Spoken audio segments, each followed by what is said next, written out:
Hi everyone, this is Hannah and Cailin, back again with Double Talk. Today we are so excited to be talking to our longtime friend and mentor, Lisa Glasberg. You may know her as Lisa G from The Howard Stern Show, who we actually met years ago doing red carpet events for America's Got Talent. At the time we were correspondents for a show called Teen Kids News, and she of course was the news reporter for Howard 100 News, and we were always right next to each other on the red carpet, and we were 16 at the time, and she was just such a great source of inspiration and advice for us. And we've always wanted to learn more about her story because she's been such a big part of ours. So today we're speaking with Lisa Glasberg, aka Lisa G, on Double Talk. Listen in. You were very important for us to figure out where we wanted to go to college, which I know is a huge decision that so many people stress out about. And so I wanted to ask you, just as the person who got us on the path to choosing the right college for us, a lot of people are worried about the biggest name or the lowest acceptance rate, best test score average, things like that. How important, as somebody who has had so much success in media, how important is it where you went to school to get you on the right path? And how do you find that perfect fit for you? That's a great question. Of course, I'm much older than you. And so when I was growing up, I felt that I was already working in media, interning at a local radio station on Long Island. And I felt that I didn't need to go to college to learn what I was already doing. And when I met with Hofstra, I applied to Syracuse, Boston University, all the major communication schools, right? And so I pretty much had my bags packed. I was like, okay, I'm gonna go to these big communication schools that everyone knows about. And then I think I had an epiphany where I just woke up one morning and I said, what am I doing? There's so much opportunity in Manhattan.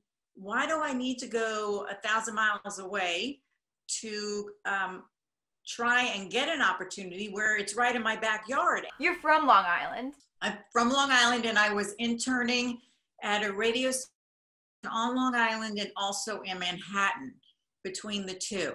And so when I had met with Hofstra, they said that they were just starting this program where there was more flexibility for people like me that were already, I guess, semi-professional. Mm-hmm. And they said that they would work with me to come up with a schedule that would fit with what I was doing. And I also got a grant in their communications department. So part of it was I had to work during the week in the communications department. And then I would crunch all my classes in the morning, so I had my afternoon free to work at the local radio station. So when I met you young ladies on the America's Got Talent red carpet years ago, I just saw a glimmer of myself when I was younger. And I remember saying to you, why do you need to go to these schools? You're already doing it. Because I saw myself in you. It's like, I was already doing it. Someone didn't need to teach me. I just needed to get the experience. And so, yes, is an education important? Oh, absolutely. I'm still a big believer in that. But if you can do both at the same time, then that's the best, especially in this business where so many people start so young because you have a calling, similar to music, similar to dance, right? Anything in the arts, we usually start very young, we kind of know. And so I saw that in you guys. What's the most important thing you think you learned specifically from journalism school that you don't think you would have learned anywhere else? Oh, well, I also took a lot of history classes. And so I feel that if you're going to go into journalism or really anything in life, the more education you have, the better, because you'd be surprised how things come up, even, with what's going on in New York history, or things that I learned about New York City, about world politics, about world history, come into play every day that I think make me a better broadcaster, because I went to college, or even now I'm taking French classes again. I took French at Hofstra, and I'll be sitting there and my teacher on Zoom will ask a question and it will pop in my head, and I'll go to him, I don't know where this came from, but I think it's from taking classes at Hofstra. It just comes back. So, I took French, I took math, I took history, philosophy. All these things will make you a better broadcaster because you're going to be smarter than the next guy. And so that's why I think an education is so important. What advice do you have for people navigating trying to find that first job, especially now during the COVID-19 pandemic? I mean, we're doing a lot of working from home and things are a little bit different. So what advice do you have for people just entering the job force now? I would say just say yes to whatever's thrown at you just to get your foot in the door. You know, I used to tell people if they said to me, well, you're going to have to sweep the floors overnight, I'd be like, okay, you know, at 18 years old, I would have done it. Yeah, things have really changed, and I feel badly for younger people who won't have, right now anyway, that interaction, that one-on-one physically with people in their office, because I think that's such an important part in being successful, getting promoted. But from what I understand from talking to younger people is that that's still happening via Zoom, where, you know, you're getting those relationships, those interoffice relationships and personality connections. And so that's not my favorite, but that's what we're dealing with right now. But I would say if you have a company you want to work for and it's major entry level, then I would take it. That would be my advice. Get your foot in the door. Even a few years ago when I left the Howard Stern show, I was having a very hard time finding work, and they offered me 5 on-air shifts a year, not a week, not a day, a year. And I came from the Howard Stern show, and I said yes. It just goes to show that even with experience, it's not an easy field to get into and move from job to job in. I think the moral of the story is you have to be in it to win it. You've got to be in the loop. You've got to be in the door, because I've seen so many times someone quits, someone gets fired, someone gets sick, and they go, you over there, can you fill in? I'll be like, yeah. You know, so my philosophy never changed. It hasn't changed. So you have to be kind of open to possibilities. And also things have really changed now too, where so many people are doing it on their own, right?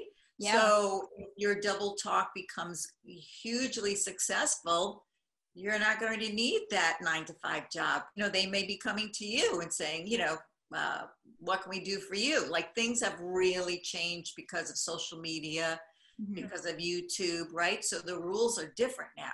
I've seen that. I see it with the influencers on Instagram. They're buying huge homes at 30 years old. I know, isn't that crazy? That's insane. That's so crazy. I know. So the rules have changed.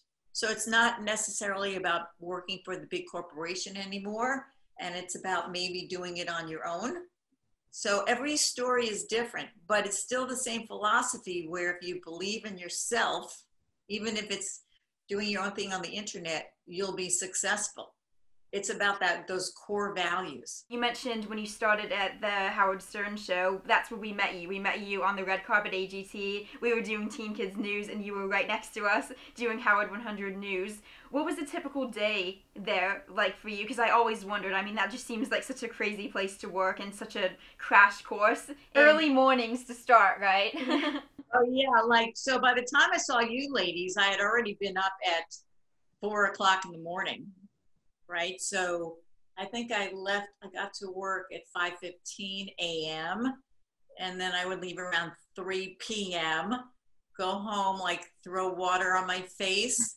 And then what time the calls for the red carpet, like 5:45 p.m.? Yeah, I mean, you had to be there early, and then the live shows would go pretty late sometimes, and then they do press after the live shows. No, Lisa, I remember sometimes we would be standing with you like close to midnight, still on the red carpet. I think if you love what you do, and I would love red carpets, it doesn't feel like work. And anyone will tell you that, especially in media, that if you love what you do, it doesn't feel like work. And they always say, and I believe it, like, find something that you love, because it won't feel like work. Yeah, they say you'll never work a day in your life if you find something you love. It didn't feel like we were there till midnight, right? No. It did not. No, but I also wasn't up at 4. That's true. To tell you the truth, I don't know how I did it, but you know, it was a lot of fun. It was, you know, to to think that that show was in New York City, we were really lucky. Yeah, we were lucky. You got to talk like Heidi Klum, she loved you, and Howie Mandel, right? Those were very good times. It was a lot of fun. And we're lucky that we met you there because, as we said, you got us on the path to going where we wanted to go to college, which was huge for us. It was meant to be that we were put together, and I saw something in you that reminded me of me. I always knew I wanted to get into radio. If I were coming up now, I probably would be a YouTuber or an influencer, right? You know, it would be different. Yeah. Back then, radio was so big. Radio, I mean, you were a star if you well on radio. You know, things have changed because there are a gazillion podcasts and so many radio stations and formats have consolidated. Many people sound the same and everyone's playing the same music. So how do you, stand out from a crowd? That's what it's all about, is really getting in tune with who you are and really honing your craft so that someone can describe you. I remember once I was being hired for a TV job and they said, "We want you to be Lisa G." And I remember I said, "Well, I am. I don't know how to be anyone else." But I succeeded in them knowing exactly who I was. You know why they probably said that? Because a lot of people on the Howard Stern show are like characters. Yeah, so they're probably like, just in case you're not Lisa G, we want you to be that person. This was before I came to Howard, and I did a lot of TV work before I came to Howard. So by the time I went to Howard, I already had a very successful hip-hop morning radio show with Ed Lover and Dr. Dre. I had a lot of on-air radio experience. And so I remember when I went to work for the Howard Stern show, I was throughout my career working so hard to try and beat him in the ratings. And then I finally joined the squad. It was interesting. It's like, being on another team trying to beat the Yankees, and all of a sudden the Yankees hire you. It's like, oh. If you can't beat them, join them. You have to flip your mindset. And then I always thought of Howard more as a brand rather than a radio personality. I think that helped me in my job and with the ideas I came up with, because he was bigger than just a radio DJ. I was working for a brand. What is the biggest thing that you learned, either from Howard Stern himself or just from your time working on the show? I'd say, which goes back to a theme we were talking about, is being true to who you are. Never steering away from that course, just being true to who you are. So I think that's why I lasted as long as I did, because I never veered away from who Lisa G is, right? And so with all this craziness around me, I felt like, okay, I'm pretty conservative. This is my personality. This is my sense of humor, and like all this crazy is going on around me. And I just kind of stay true to who I was. I think that's the secret. That's so great to hear, because as you said, Howard Stern is almost like a brand more than a person. And so you imagine if you join that team, you imagine, well, maybe I'm going to have to mold myself so that I fit that brand. But what you actually learned is that you did better not molding into somebody else. So that's so great to hear, especially from such a big, company, but you never know what goes on behind the scenes. Yeah. You were the only one on the AGT carpet who actually knew him. I mean, you would see him, you would talk to each other, but like you had just seen him like that morning. I always wondered, is he like how he seems when he's like talking to us, for example, on the carpet or on the show judging? Well, I think most staffers will tell you that FaceTime they get with Howard is live in the studio. That's pretty much it. That's how you get to know him. Mm-hmm. He didn't come around and sit next to you in the office and review your work. I had a news director who did that. And so you get to know him live on the air. But you probably got more FaceTime with him that close. Really? Really? He's so elusive. If you're called into a studio, you would be like 10 feet away from him, but you guys were like this close to him, right? I could see my reflection in his glasses. I always remember that. To be fair, we weren't that close because we're like barely 5 feet tall and he's like way up there. So it's almost like I'm looking at him from 10 feet away. He's tall, right? I remember once he said to me, we got your card. It's on our tree. And I thought he said, do you want to sit on my knee? Like I couldn't hear him because I'm 5'3", and he's 6'5". I'm like, what did he say? But I didn't want to say, what did you say? Because he's so high up. How's the weather up there? You had a lot of FaceTime with him that close. So that was the magic of radio with all of us, especially in the news department. I can't speak for his producers, but that's how we got to know him. Live on the air. The first live show where we met you at Radio City, I was so nervous. Like I've never been that nervous like in my life. Because our dad has been a fan of his for years and I kind of knew who he was and I just imagined him being like the Grim Reaper or something. No, you see that like character. You see that looming like 6'5" figure. Yeah. But dark hair. Yeah, no, it really, but then, I mean, when he talks to you, like he really does. He's so nice. Yeah. He really did make you comfortable, but it's so interesting. It really adds to the way I saw him before I actually talked to him face to face, that he really is kind of elusive, where you would only see him across the room in the studio. What would you tell yourself if you could go back and speak to yourself on that very first day where you were in the field and starting your career? I don't remember the first thing. I remember that takes a lot of guts to be a reporter. You know, you're out there by yourself. You have to be heard. You have to get your question heard. You have to come up with an interesting way to ask the question so you get the exclusive audio bite that maybe is going to be heard around the world. And so that hasn't changed.